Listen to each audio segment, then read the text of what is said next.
Lights, camera, action.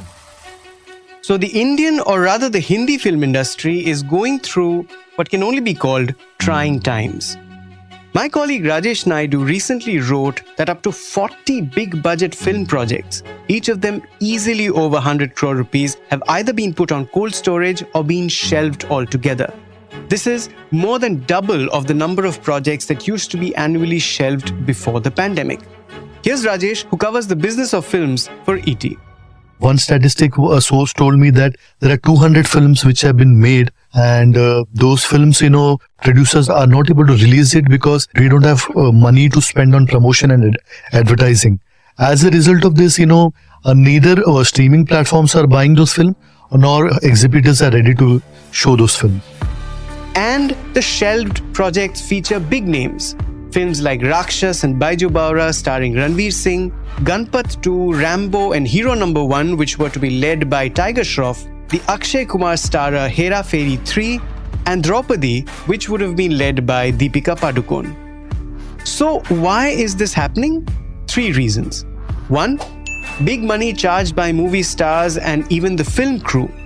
2. Lack of confidence of production companies in new and innovative scripts. 3, and this is critical, the increasing unviability of even A-lister stars. As audiences grow more and more discerning, quality conscious and content conscious, the presence of stars no longer means that the movie will be a hit. Consequently, more and more projects are turning less and less bankable. So, an industry that had seen a brilliant turnaround in 2023 is now riddled with uncertainty. What do I mean? Bollywood's box office collections had touched an unprecedented 11,000 crore rupees in 2023, according to media reports. This was a bounce back from a reported cumulative loss of 15,000 crore in the pandemic years of 2020 and 2021. This year, however, while some films like Stree 2 have been mega blockbusters, many, like Shankar's Kamal Haasan starrer Indian 2, haven't fared well at all. So, how does one define this phase that the industry is going through? What are its characteristics? Who's responsible? OTTs, yes, but who else and what else? What is the sobering effect that these issues have had on the industry and its rates? Is this just a blip, or are business models in the Indian film industry changing for good? All this and more in today's episode, which is insights from a film journalist, a film distributor, and a film producer. It's Thursday, the 10th of October. I'm your host, Anirban Chaudhary, and this is The Morning Brief.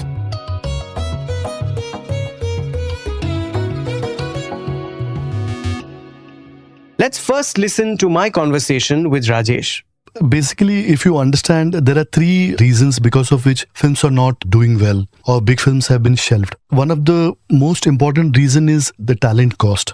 Big stars, they have been, charging a huge amount of money. And this happened because during pandemic, a lot of viewers were glued on to streaming platforms, and streaming platforms greenlit a lot many projects. They paid a huge price to stars, and also mid-level stars, they charged 3 times their amount.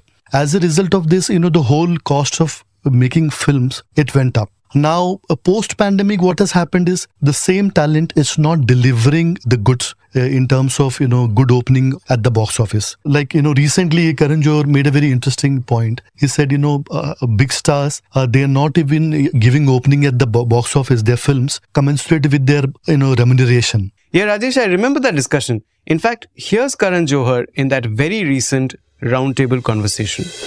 I am not paying anyone if they are not. What is your last couple of films? Correct. What's the opening? How much have you opened to? Yeah. With what right are you asking me for this number? If you see any film, all of us recently, every film. I produced a small film called Kill. I spent the money on that film because that was a high concept with a rank newcomer at the face of it. Because I started doing it. I'm like, I'm not going to, because every star we went to, because that was a high concept action film. Yeah. You could not make Kill in any other way because it had to be in that train. Every star asked me for the same money that the budget was for. I was like, how can I pay you when the budget is 40 crores? You asking for 40 crores. Are you guaranteeing me that the film will do 120 crores? It's not, there's no guarantee, right? And also, these things have created a sense of careful coming together of projects. Now what has happened is the de-risk model, which worked for them, it's no longer working. Now streaming platforms, they want, the films to perform at the box office so that when the buzz around the film is created, their whole expense of spending on marketing and promotion of the film, that is taken care of. And after the film works at the box office, they are paying for the film and they are buying it. Earlier, what used to happen is just with the mention of the name of a big star, they would buy a film. But today, it's no longer happening. So there is some kind of sensibility and common sense that's kicking in now. Second is, a lot of big films which are not getting started. A big reason for that is scripts are not up to the mark. They are, films have been rewritten and, producers are not showing confidence. Even stars are not showing confidence. Even, digital platforms, streaming platforms, they are not showing confidence. That's one thing. And third is the de-risking model, which is not working. The de-risking model, it works in a very simple manner. There are 4 ways a film makes money before the release. One is sale of rights from satellite, that is television, sale of music rights, and third is sale of overseas rights. And the fourth is like the newest that has been added, it's sale of digital rights, streaming rights. So during pandemic, a lot of projects were made because of digital rights, sale of digital rights. So de-risk model comes in where, what you have invested, a large part of money that you recover before release. And now when the film is released in theater, what you earn at the box office is an incremental money, which is a bonus, which in many cases can be, profits or incremental money that comes after breaking even. So today, this de-risking model is not working because OTT guys, they have become very cautious. Even if there is a big star attached to a film, they want to see how it fares at the box office. So Rajesh, we see a lot of proliferation of content on the OTT platforms, and a lot of it is good content. Why do you then say that there seems to be a lack of confidence from the production companies on new kinds of content and whether it will do well? The content gap is all about the format. When you look at feature-length film and OTT format is a long form format. And when it comes to, the theatrical feature film format, there things are not working because those films are not made as films, they're made as film projects. So now what has happened is till the next 6 months, you will see films which were greenlit 2-3 years ago. So the fresh content is not coming. And if you see over the last few years, few films have worked. Even this year, if you see, only 2 films have worked, Stree 2 and Kalki. And these films were greenlit a long back, So fresh content, it's not working. Now a lot of re-evaluation is happening in terms of why scripts are not up to the mark. It's because those films lack depth. They neither have story nor experience. And also today's cinema, viewing has changed. A lot of thing has got to do with, the confusion between genres and the way Hindi film audience watches films. There is a FICCI survey which says that 60% of cinema goers, they are from tier 2, tier 3 cities.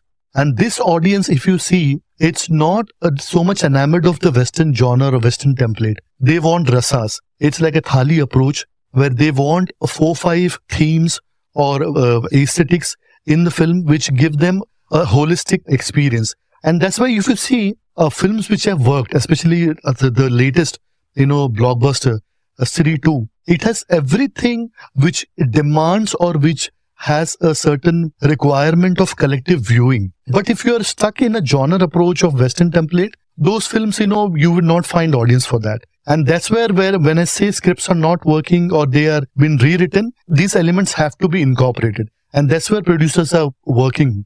And Rajesh, finally, this must have had a sobering effect on the industry already.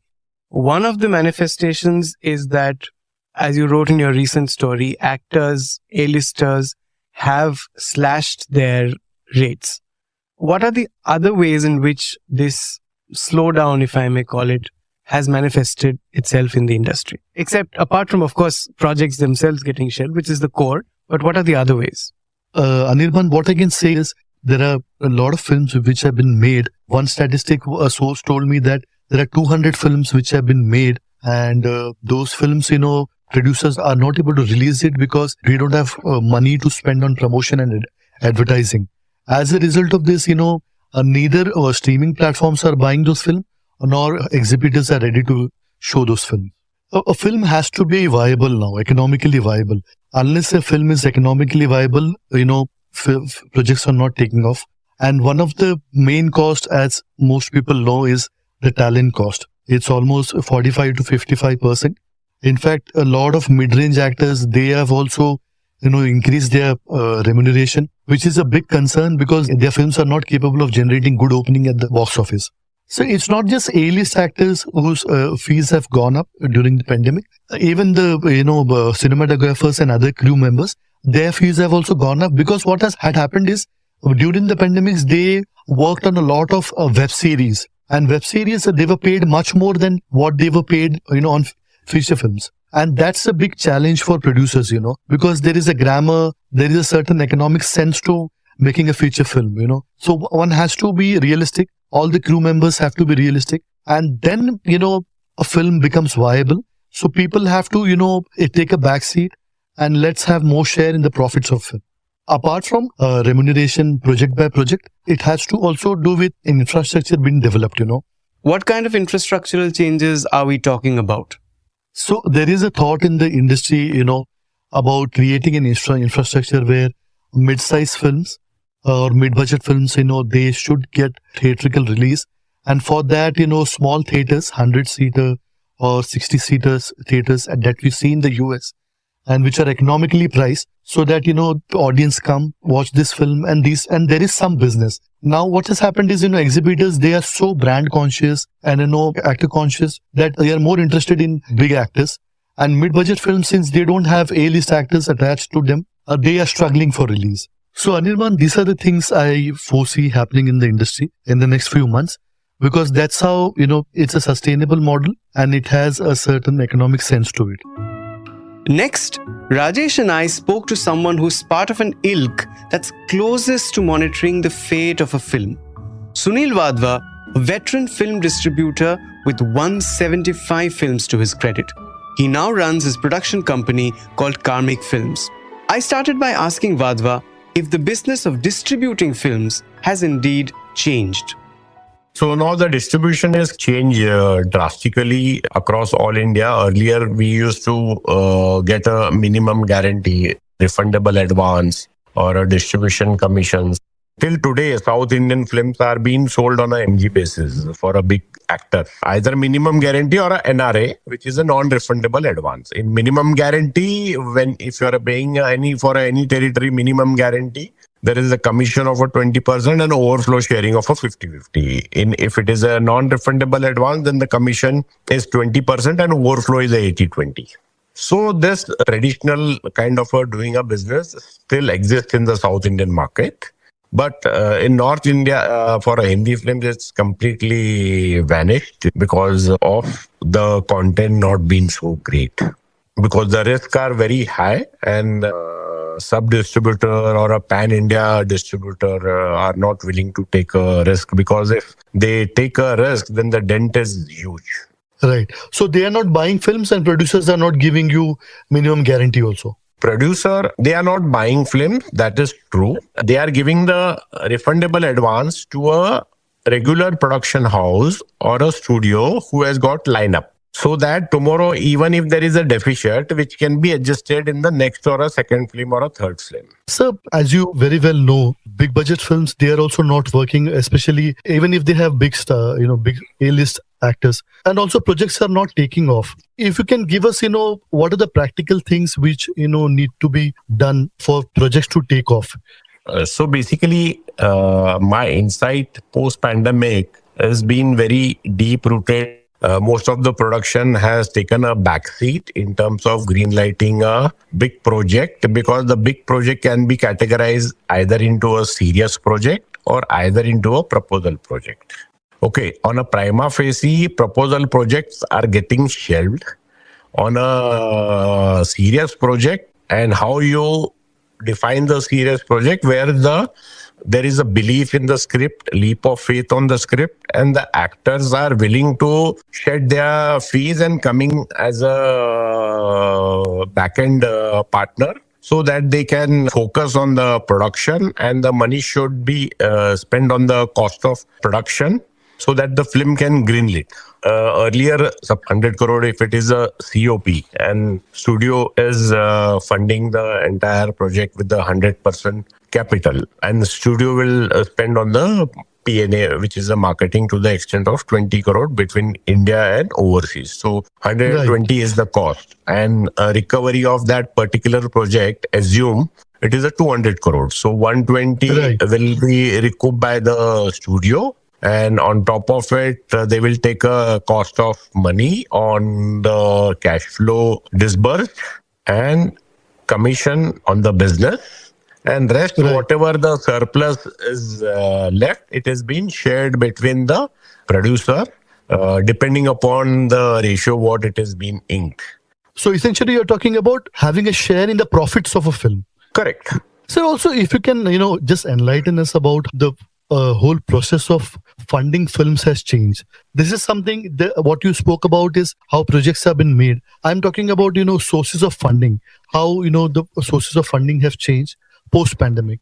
See, sources of funding, primarily, if you are a well-to-do production house, then you make the film on your own banner, and then you pre-sale once your project is complete. For an example, like Amir Khan production or a Red Chili. If studio is not coming on the board, okay, like a Excel, then Excel will try to sell the film, or a Dharma will try to sell the pre-sell the film to streaming platform, raise the funds, and also put their own money, and then roll out the project. And profits, whatever the balance which is not recouped, depend on the revenue of a theatrical business, which is a very volatile business and a very variable. And it's getting more and more volatile. Now, theatre owners still choose to take a very optimistic view of things.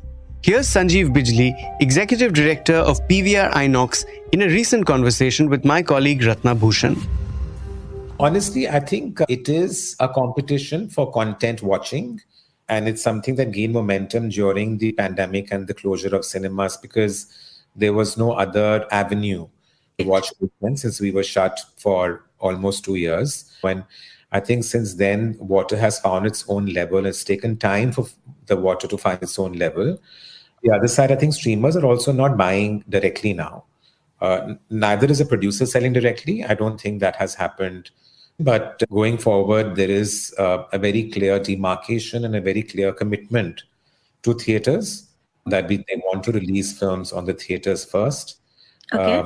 Then comes the OTT. And I think streamers are a lot more focusing on shows and TV shows and long format shows. Some are way more direct about the impact that OTTs have had on theatrical productions, like Tamil filmmaker Vetrimaran in this conversation. It's not the theatrical box office that is failing. It is the budget. Inflation created by the OTT platforms that is failing now. See, like OTT barged in. They said like during the COVID times, like, okay, for one actor film, like, one Rajinikanth film, one Vijay film, we'll give 120 crores, 100 crores, you buy, like we will make it. Then the budgets became bigger, the salaries became bigger. And within a few months, they realized that it's not sustainable for them, for the OTT platforms. Now, they're saying, okay, we can't give it that much, we can give that much. But the production, the filmmakers have gotten used to making bigger films.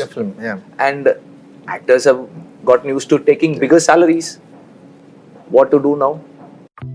I asked Vikram Malhotra. Vikram Malhotra is a veteran film producer and former chief operating officer at Viacom 18, who now runs his own film production company called Abundantia Entertainment. I asked Mr. Malhotra whether he too shares such an optimistic view, or does he think that the industry indeed is not going through a good phase? To begin with, pertinent as the question is, let me recalibrate it by saying that the Hindi film industry is not going through a good phase is a relative statement. I Right. term this phase as a phase of two forms of rationalization. There's an economic rationalization that's happening, and then there is a rationalization on the demand side. What we are going through as the Hindi film industry specifically is a mix of these two forms of rationalization. So let me begin by the most important one in any industry, and that is the consumer side of it, the demand side of it. It is a time where consumption has been disrupted by technology. It's for the first time in possibly the last decade in India, especially in the Hindi film side of the business, where streaming has given the control in absolute terms in the hands of the consumer. So theaters have become an option to what would otherwise have been the other way around. So far there were options available to theater going. Now theater going is an opt-in rather than an opt-out. The Hindi film industry is most impacted by it because the penetration of streaming and the proliferation of streaming content has been the highest. What this has led to is the other form of rationalizing. The economic rationalization has been in many ways a correction that's happened of the last 3 to 4 decades of how the Hindi film industry has been run. We started looking at how much we could sell films for to determine how much we could make films for. So high cost of talent, inefficient budgets, archaic processes, lack of dependence on technology, no adherence to timelines are all evils that crept into the manufacturing side of our industry because of the economic pressure changing, because the consumers' preferences for what is consumed at theaters and what is consumed at home has become so pronounced that the pressure on the cost side is leading to this sentiment of there being an insurmountable challenge. If you pull back and look at it, and I'm not a crystal ball gazer here, but if I was to look out over the next 5 years, and if we were to have this conversation, we are going to look back at this phase as not a bad phase, but a phase which allowed this industry to attain maturity and start putting in the right dynamics that govern any mature, sustainably profitable and viable industry. Understood. So, Mr. Malhotra, just wanted to understand. I mean, you use the word will, but are these changes already manifesting themselves? All this, the signs of the sobering effect that you spoke about, and what are the 3 or 4 ways in which do you think they are showing themselves? So the wheels are fully in motion. We are beginning to see very clear signs of these changes coming in on the theatrical side of the business. To begin with, there is no ceiling or no floor for a film anymore that goes to theaters. You could have a batting order of the best star, the best director, on paper the best script, but that film could see an unheard of low box office. At the same time, a film which would not boast of such a batting order but resonates with the audience and they find it entertaining, and you have a Stree 2, which has no ingredients to become the highest grossing film of all time, but because it connected with the audience in such a big way and had the right ingredients and the conviction of the makers and everyone therein, that you see the outlier performance that it's done. So the only dependence needs to be on the kind of film that we are making and for the kind of audience that we are making that film. Would you give me an example of a certain film? You don't have to name it, but where a budget was recalibrated, or when they went back to the drawing board, or how negotiations changed? There are several. I mean, I'm going to talk about one of my own upcoming films where we were extremely confident of the script and completely backed the vision of the director. But we were working with a certain set of actors on a particular production vision that we recalibrated to say that we've realized that by bringing in a sort of mark-to-market approach, if I can use an analogy from another industry, if we were to look at what we felt was the new feasibility of a film, we've managed to shave off as much as 25 to 30% of an already pretty efficient budget. And it's been achieved as a combination of not just reduction in talent fee, but also in elements like how much time it takes for us to produce. How many days of shoot are involved? What can be digital production? What can be moved to software instead of physically shooting it with actors and a crew? But I can tell you 20 to 25% is the beginning of this rationalization. If the industry was to sit back and as an aggregate look at where we've been and what the new demands are, I wouldn't be surprised if at an aggregate level, an efficiency of anywhere between 35 to 40% is achieved just on the input cost of what we do as an industry. Right. And also, do you see, when you talk about more realistic budgets, do you see, but not the death of really big budget films like 200 crore films, but them becoming rarer and rarer as we go into the future? I think one of the things that we are learning is that the very definition of what a big film has always been very different in our country, in the Hindi market, than what is the classic big film in the global sense.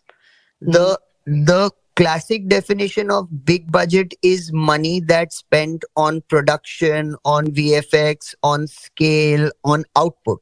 If you actually look at it, a big budget film in India is only defined as a film that has a big star. You will struggle to find an outlier to this hypothesis, Anirban. Right. I think we should really limit this to be called big budget in a certain segment. The only reason why big budgets or larger costs of production will continue to exist is for the ones that deliver cinematic experiences to the fans in theaters and the ones that have call-out values. Do you see a lot of consolidation happening among the production houses? It has to. Yeah. It has to. I'm a big believer of the fact that until and unless external capital comes into this industry, we are not going to achieve much. If you look at the Hindi movie industry, we've gone from a situation of having virtually 4 of the big 6 studios being present and active in the country to now a state of dormancy for all of them. Our dependence is so high on non-studio financing and production and consumption that a steady state flow of capital is actually missing in the industry right now.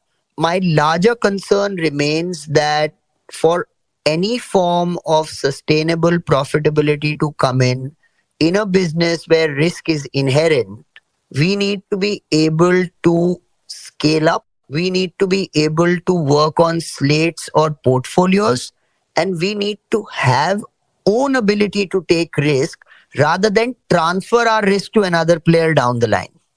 Got it. So we can't be making a film at an inefficient budget, an unviable economics-led film, and then pass it on to a studio or a platform and say, now the risk's yours if it works or it doesn't. So that's a great point. To me, that's the kind of consolidation, whether strategic or financial, is going to be one of the ways in which we are going to be led out of the situation faster. So, first things first, everyone, barring a few, seem to accept that there is a situation.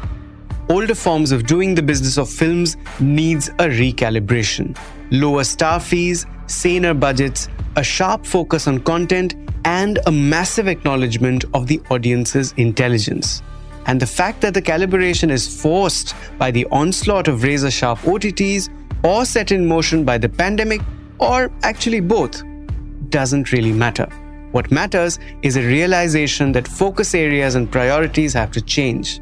And as a self-confessed film buff, who really craves for good cinema in a theatre and not just a 58-inch smart TV, I would say it's a great start. That's it for today. You were listening to this episode on The Morning Brief. It was produced by Surohini Jain and sound designed by Indranil Bhattacharjee. The Morning Brief drops every Tuesday, Thursday and Friday on a listening platform of your choice. Keep listening and, well, see you at the movies. The external clip used in this episode belongs to its owner. Credits are mentioned in the description.